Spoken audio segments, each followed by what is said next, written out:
so interesting that those trees are like so pretty, but they're also like smell like absolute garbage. Anyways, I'm outside today with the 2026 Hyundai Tucson XRT, which is their outdoor ready Tucson. Is it off-road ready? Not necessarily, and I'm gonna get into why. So welcome back to the channel.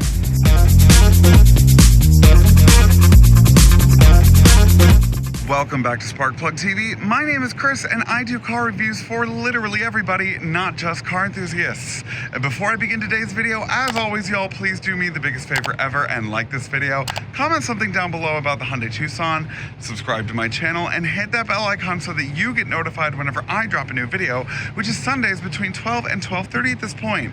So thank you so much for your support, and thank you to everybody that has subscribed to my channel. We have hit 6,000 subscribers, and it's not even the middle of the year. So thank you so much for helping support my channel. I think I'm going to up my goal to 10,000 followers by the end of the year. Do you think we can do it? If you think so, give me that follow and I will be forever in your debt. Gratitude? Debt. I'll be forever grateful regardless. Thank you so much. I covered the Hyundai Tucson last year, but I had the top of the line limited and it was the hybrid powertrain. This time, this is the non-hybrid. It is the standard engine and it is their adventure ready vehicle, the XRT. Now the XRT is what all of their SUVs get now with like the Palisade and the Santa Fe. I've covered the Santa Fe before, but I've not had the Palisade one yet. This one is just a little bit ready for adventure. I wouldn't say that it's entirely so. Now let's go over pricing before I get into that. So we are currently in the compact SUV segment in the standard category. The starting MSRP is pretty reasonable for around $31,000 for the SE. This is the XRT for around $35,000, and then the top of the line limited comes in around $41,000. Now you get some pretty good options all throughout this, and the XRT is pretty well suited, but I don't think this would be the trim for me, to be quite honest. This got a refreshed, revamped look for the 2025 model year, and it is most evident back here with the Hyundai embossed logo, as well as the bumper got a refresh. And then up front is the most obvious refresh from the fact that they changed the way that these LED lights look from, I think there were like 6 of them, and now there's only 4 of them up front for each side. I think the way that it looks now is much better than what it used to look like. I think it's a lot cleaner, and I also really like the way that the new bumper looks. It's pretty decent looking. Let's go over some XRT exclusive content for the Tucson. Starting up front, we've got this darker chrome feature, as well as the blacked out Hyundai logo. Additionally, this front bumper has a different style plastic than the rest of them in order to help mitigate any scratching or any dents that you might cause if you do your light off-roading in this. I don't really think that a whole lot of people are going to do some like crazy off-roading in this. I think that the XRT should have been imbued with some like more aggressive off-road nature. Like it should have been lifted a little bit. It should have better tires on it. Then if we come over to the side profile, some obvious features that you can see are the fact that this roof rails are a little bit bigger than the standard ones that it comes with. It also comes standard with these exclusive XRT 18-inch alloy wheels. I like the fact that they look a little bit more utilitarian and mechanical. These fenders are plastic in every iteration, at least from the SE to the Limited, but the only difference in these is that it comes with these notches right here, I guess, to denote off-roading.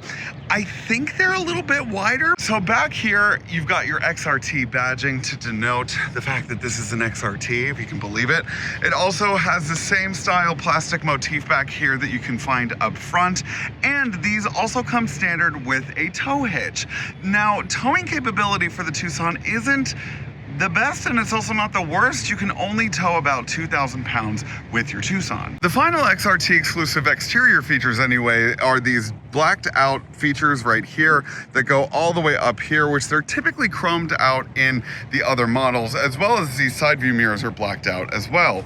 Now, if we go on the interior, the only thing that you can find are these H-Tex leather style seats with this embossed XRT logo on the back of these seats. This is powered by a naturally aspirated 2.5 liter inline 4-cylinder engine that outputs 187 horsepower and 178 pound-feet of total torque.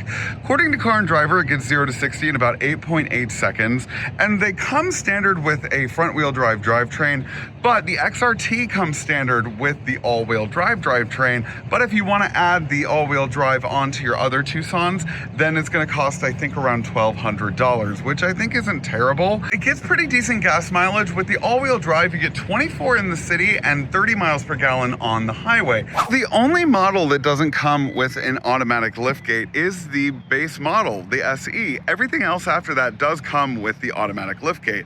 Once you get it open, you get about 41 cubic feet of storage back here, and then with the second row down, you get about 80 cubic feet of storage. Before I take it for a spin, let's sit in the back seat and see what the headroom and legroom is about. Oh man. Okay. Well, this is in my driving position, so that's unfortunate, but I mean, I think if the driver moved it up, it would be fine enough. In terms of headroom, I have an okay amount of headroom. It's really not that bad back here, and I hope that I can at least, yeah, and you can put the seat back and it makes it more comfortable. This is actually pretty comfortable back here. I'm not gonna, for a compact, not that bad. Now let's talk about the interior. This is an interesting interior because I kind of have some pluses and some minuses for it. My pluses are definitely the redesign. I think that this center stack right here is the best that it's been since this new generation debuted. I had the Limited last time, and the Limited had a different center console, and it also has a different gear selector. This one is a more SUV truck-like gear selector, and I like that one. I don't like that knobby thing that they put on behind the steering wheel. My leg always hits it. It's just really weird. I mean, I understand the ergonomics of it, but it's just like, no. Another huge no for me is this steering wheel in general. What is this? Flat bottom? I mean, like, this thing isn't like a performance car. Like, halfway trying it, it's like either make it a flat bottom or don't. I've driven a lot of cars with like yokes and squircles, and this is by far my least favorite design steering wheel I think I've ever seen. I know that's saying a lot, but it's true. Now, of course, you've got this panel, which you can find in the majority of their SUVs at this point. This is a 12.3-inch digital infotainment system. There's no generative AI like their Palisade or their flagship models have. So this is a front-wheel drive bias kind of car because you can either get this in front-wheel drive or all-wheel drive, and the front-wheel drive shows. But it's not really all that torque steery. I think they do a pretty good job at mitigating that. And the only time that you can really tell that it's got an all-wheel drive drivetrain is when you put it in sport or a different terrain mode.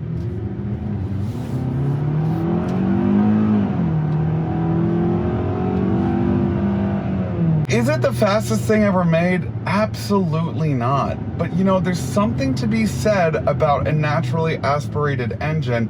I just love the immediate power delivery that it gives you over a turbocharged engine. They've made turbocharged engines like pretty immediate in their delivery recently, but there's still always gonna be a little bit of lag in between the accelerator and you actually like accelerating. I've stopped mentioning that in a lot of my videos because it's every car at this point. But even though this isn't really like the fastest thing on the road, I can still appreciate it for the fact that it's a naturally aspirated engine. There's no transfer of power, there's no turbocharge lag, there's no nothing. It's just engine, wheels, road. Like, that's it. Like, it's very simple. Now, I know I said earlier that this isn't a performance vehicle, but it does actually have like a pretty decent handle of the road.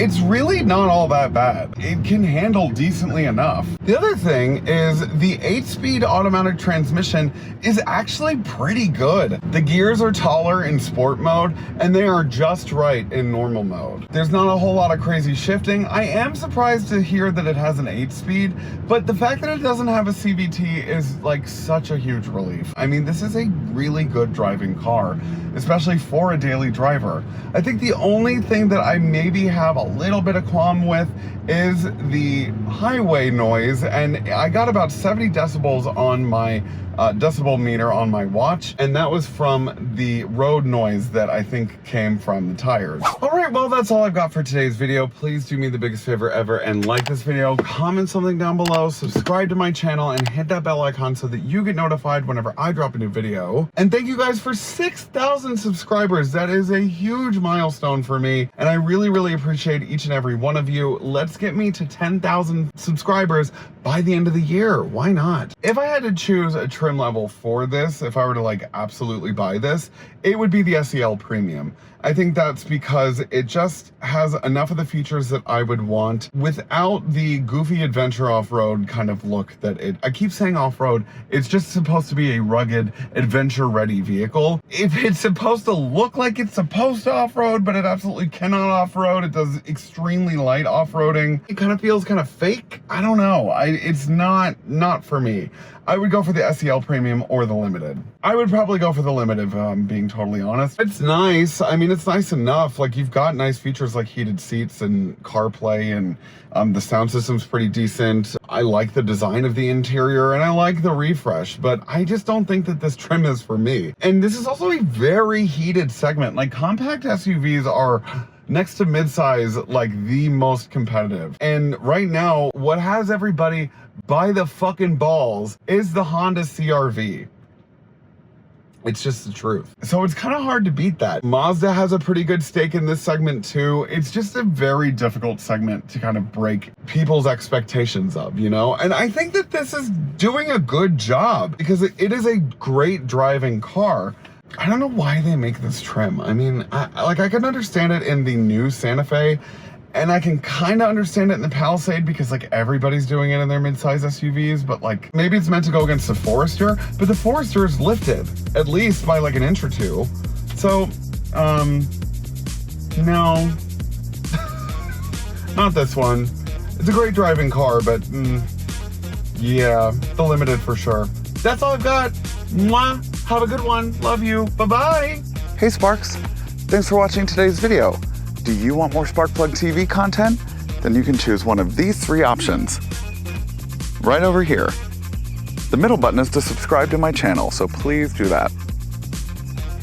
Right over here. These 3. I can't see them in real life, but they're right here.